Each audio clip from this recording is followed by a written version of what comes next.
Hello students, welcome to EPG Pathshala.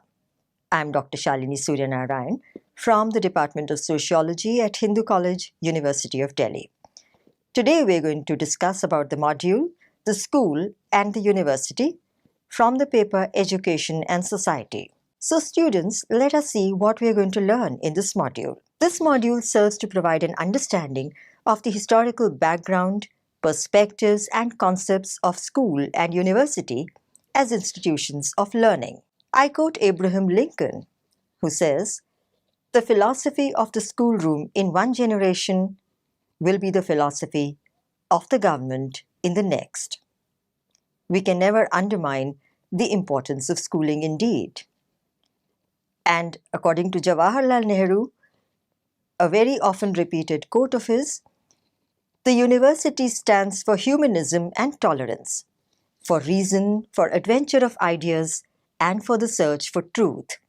It stands for the forward march of the human race towards even higher objectives.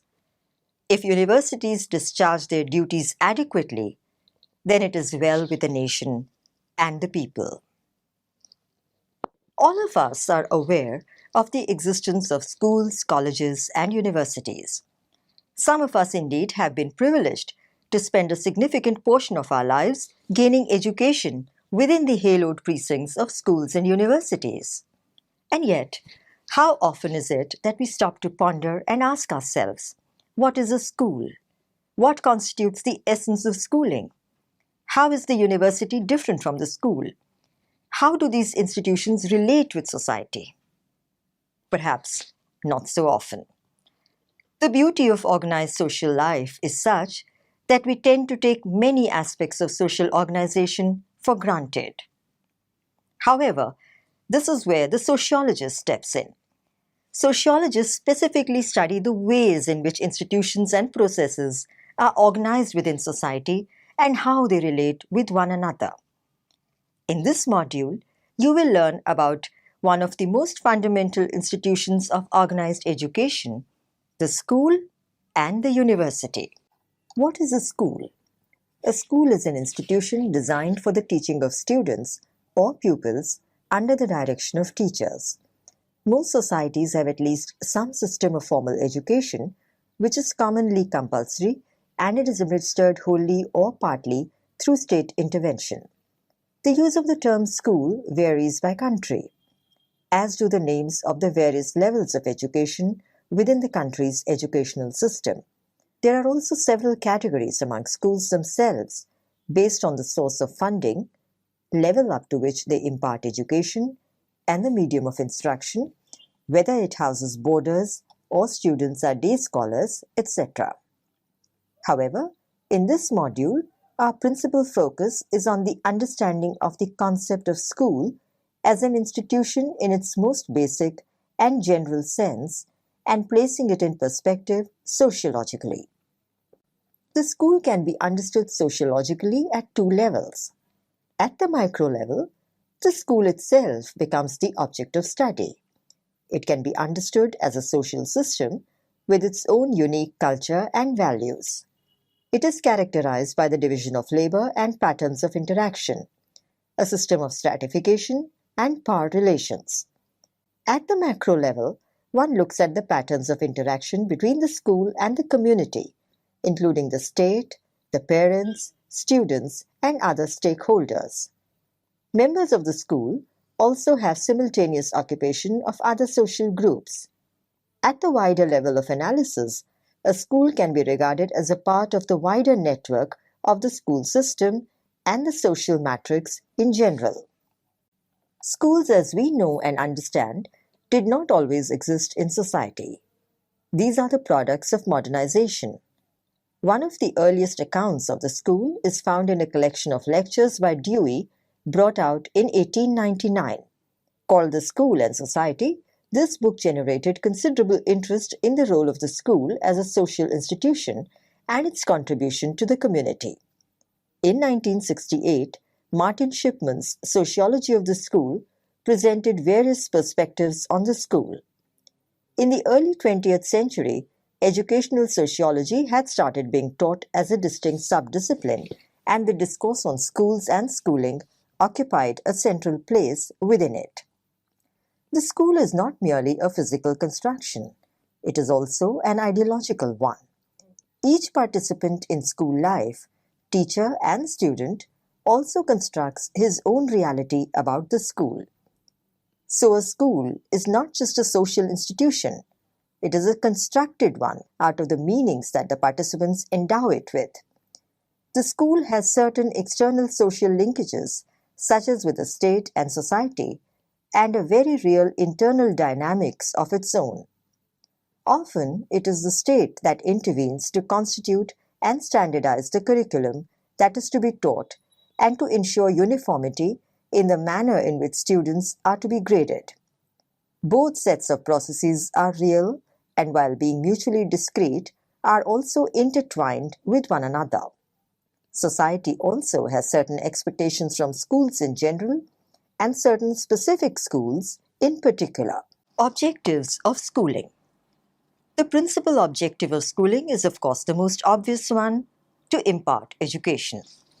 In addition, schools also socialize the individual into the norms and values of a given society. In that sense, they act as instruments of transmission of cultural heritage. They are also the basic ground for the genesis of ideas and play a role in the transformation of culture. Schools help shape an individual into all that is considered desirable in a given society. They also provide suitably educated manpower for society to occupy the labor force. The need for the school as the agency of socialization is also there. The school is by far the only agency of modern society that can fulfill the above functions. Despite criticisms of the school system, it continues as it is a necessity of society. Socialization is one of the most important functions of schools. According to American sociologist Talcott Parsons, after primary socialization within the family, it is the school which takes over as the socializing agency. The school becomes a bridge between the family and the society as a whole and prepares the child for social life. The transition from ascribed to achieved statuses and particularistic to universalistic standards of evaluation are facilitated by the school. The school, for the student, represents the society in a microcosm, and the process of schooling trains children into the rules of their social world. Ideas about the school. Ideas about the school have stemmed from two main theoretical sources: the functionalist perspective and the Marxian analysis of indoctrination and repression. The functionalist perspective. The functionalist perspective views education as one of the important institutions of society, indeed, as a prerequisite for the existence of a social system. Functionalists view the school as a system and an essential component of the educational system as well as the social system. Sociologist Emil Durkheim, in particular, has given an outstanding treatise on the role of education and schooling. Durkheim lays special emphasis on the socializing role of the school. Drawing upon the organic analogy, Durkheim perceives the school as a vital organ in the social system. The school maintains continuity and at the same time is the agency from which new and emerging currents of change emanate. Since the school has the task of preserving the culture, in addition to imparting knowledge, enforcement of discipline becomes an important component of schooling. Critics of this kind of perspective point out that the school becomes a medium of indoctrination, and in the name of transmission of culture, it actually returns individuals trained to conform and comply. The Marxist approach. For Marxists, on the other hand, the hierarchical nature of both the structure and process of schooling transmits a culture of subordination and hierarchy that are essential to turn out workers, managers, and bureaucrats of the future. Therefore, it is the form of schooling, not its content, that is all important. According to Marxists, subordination and control were the original and explicitly stated functions of schooling, but they have become hidden in recent years behind an official educational ideology of equal opportunity and meritocracy.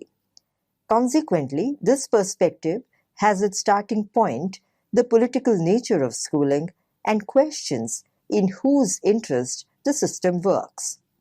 According to Bowles and Gintis, for instance, schools act to furnish the economy with a labor force provided with the appropriate skills, personalities, and attitudes. Schools are involved in the production of a submissive, obedient, and disciplined workforce. This, according to them, is the hidden function of schooling because it is contrary to the professed ideology of schooling, in which the school is viewed as a device to promote social reform and social mobility. The hidden curriculum, for them, operates through a correspondence between the structure of schooling and the economic system. The nature of work and social relations fostered in the educational system mirror those in capitalist society. For example, students have to obey orders, they have no control over their curriculum, and as such, gain little intrinsic satisfaction from school work. According to Bowles and Gintis, these conditions mirror students' future positions in the workforce, as there too, the worker has no control over work and experiences little intrinsic satisfaction. The school becomes a mechanism for the reproduction of the existing social relations of production. Symbolic interactionism. In symbolic interactionist perspective, the theorists give primacy to the nature of the interactions in a social setting.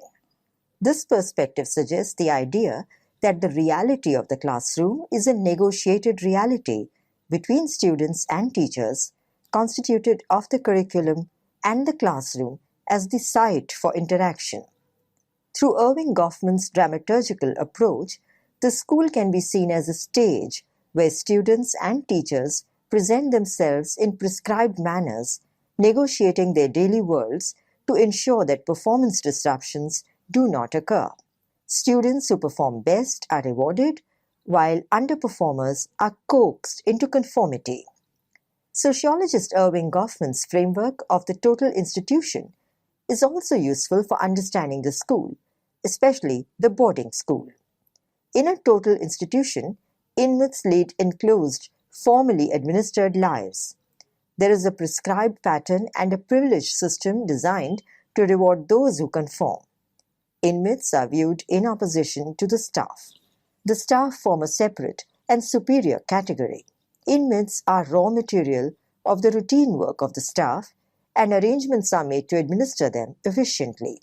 We can thus see that it is possible to see aspects of total institutions in schools, from the organization of the curriculum and the transaction of it, through the academic calendar and the timetable, to the symbolic barriers of the playground and the classroom. Alternatives to the school. There are various specific case studies and theories on pedagogy and schooling that can be accommodated within the above-mentioned three broad frameworks.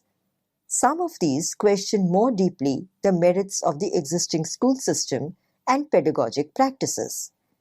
Most influential among such theorists are Ivan Illich and Paulo Freire. According to Ivan Illich, education should provide the opportunity for an individual to explore one's potential and to use initiative and judgment to develop one's faculties and talents to the fullest. Or, alternately, at the very basic, education is to do with the acquisition of certain specific socially useful skills, such as a language or a craft. According to Illich, schools as they exist and function today are ill-equipped to achieve these goals. For Illich, the existing format of school education itself is self-defeating in nature. For Illich, real learning would entail involvement of the student in every aspect of the learning process. Illich argues that in the present educational system, students have little say in the decision-making with regard to their own education. Their involvement is limited to compliance with the norms and standards. Illich therefore sees schools as repressive institutions that stifle creative expression, instill conformity, and crush pupils into accepting the interests of the powerful and believing these to be just. Expressing disappointment at this restrictive nature of institutionalized education, Illich calls for what he calls deschooling, making a case for an alternative system of self-directed education supported by voluntary social relationships and conducted through fluid informal arrangements. Paulo Freire, in his seminal work Pedagogy of the Oppressed, proposes a pedagogic paradigm with a new relationship between teacher, student, and society. Dedicated to the underprivileged or the oppressed, and based on his own experiences while helping Brazilian adults to read and write, the work encloses a detailed Marxist class analysis in its exploration of the relationship between the teacher and the taught. Freire criticizes the traditional educational paradigm that, according to him, domesticates people and calls instead for a liberating education. As Freire puts it, education for domestication tames and conditions people into resigning to their lot in life. Libertarian education, on the other hand, gives people self-confidence and a sense of being able to choose their own destiny. For education, therefore, Freire calls for a dialogic exchange between teachers and students, where both learn, both question, both reflect, and both participate in the creation of meaning. In conventional patterns of schooling, teachers engage in a monologue which is inflicted upon the students. There is an essential asymmetry and one-sidedness in the teacher-taught relationship, where the teacher doles out knowledge to the student, who is to be appropriately grateful for this benevolence. Freire questions this paradigm and suggests a relationship of mutual give and take between the teacher and the taught. Concretely, this pedagogy begins with the teacher mingling among the community, asking questions of the people and learning about their day-to-day lives in order to assess their pedagogic requirements. Through an understanding of people's conceptions, the teacher learns to appreciate the social reality of the students and to use this knowledge to reformulate the nature and content of classroom interaction through a set of ideas that those students can actually relate to. Freire rejects what he calls the banking model that conventional pedagogy follows, wherein students are regarded as empty vessels to be filled with information. The analogy of a child's piggy bank is useful to illustrate the nature of prevalent educational practices. According to Freire, the student in the traditional model of education is treated like a piggy bank, an inert receptacle to be filled with knowledge. He coined the phrase banking education, alluding to an educational system where learners are passive recipients of knowledge that is pre-selected for them to be deposited into their minds as if the mind were to be a bank for information. According to Freire, this banking concept of education reinforces the power of the oppressor. Knowledge is regarded as a gift to be bestowed by those who consider themselves knowledgeable upon those who are considered ignorant. The consequence of this is an experience of education where students are socialized to accept the passive role the system imposes on them, and thereby also they ascribe social statuses. Students are taught to adapt to the world as it is and to the fragmented view of reality deposited by the teacher, who becomes a de facto oppressor. According to Freire, in this manner, we prevent the rise of free-thinking individuals who would strive to enhance and surpass the aspirations of those great leaders who have fought for equality and for the end of oppression. You will be able to learn more in detail about the views of these theorists in other lessons in this course.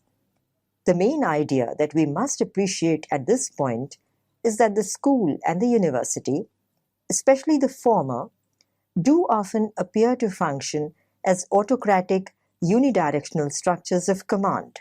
And yet, there is no effective alternative mechanism for systematically and consistently imparting and administering knowledge to a vastly populated, heterogeneous society. Moreover, ever since the inception of democracy and democratic social institutions, as well as the steady emergence of a civil society, there have been significant strides in school reforms. Punishments have been made less painful, rules are more student-friendly, and a system of continued interaction between teachers and parents and other stakeholders is in place. Even so, ideas on egalitarian, liberating systems of education remain welcome to act as guiding lights to reform the education system, rendering it suitable to the times we live in and sensitive to social conditions and needs. The university. A university is an institution of higher learning and research which grants academic degrees in diverse subjects and provides both undergraduate and postgraduate education. The word university is derived from the Latin word universitas, meaning the whole or the total. The Latin phrase for university, universitas magistrorum et scholarium, means a totality of masters and scholars. The university, thus, traditionally defined, promises to be an institution that provides universal and complete education. In the West, the earliest universities were developed under the aegis of the Catholic Church. The university was known as Studium Generale, meaning broadly a place or institute of studies where people from all parts of the world may come to study any known subject. These universities allowed entry to students from all regions, and they taught all the subjects of study that were then prevalent, such as the liberal arts, philosophy, logic, theology, mathematics, astronomy, astrology, law, grammar and rhetoric, and medicine. Teaching was done by masters. Students could choose subjects and combinations thereof that they wanted to. In that sense, the university gave an almost utopian sense of intellectual flexibility and freedom. The great universities attracted students from far and wide in their quest for knowledge. Synchronously, there were also the studia particulare, which were restricted in reach to specific areas and tended to take local students. In the modern era, when nation-states developed, many universities got established under the auspices of the state, or got funded, at least in part, by the state. The structural organization of the university shifted from student as the core to a faculty governance model. Universities, though still largely, remained independent, almost as esoteric islands in a politically live field. However, university leadership started being increasingly appointed by the state. Scientists and social scientists started experiencing dilemmas between freedom and their own ethical responsibility. Sociologist Max Weber has written at length, extremely thought-provokingly, about these dilemmas of value freedom and ideological commitment. In terms of curriculum and research areas, the early modern universities initially continued the disciplinary paradigm followed in the Middle Ages. Thereafter, humanist professors were inducted into the university faculty, and the study of language was transformed through the Studia Humanitas, from emphasis on rules of grammar and rhetoric into creative writing and speaking. Classical texts were now open to translation and interpretation, and not just to be memorized and repeated.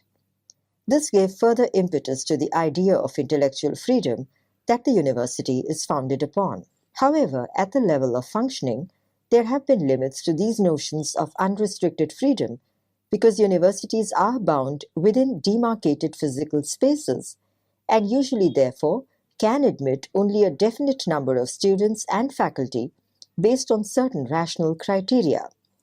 In terms of interdisciplinary engagement also, there is restricted movement because even within a particular university, there is usually strict segregation between disciplines and departments, especially between the science and the humanities streams.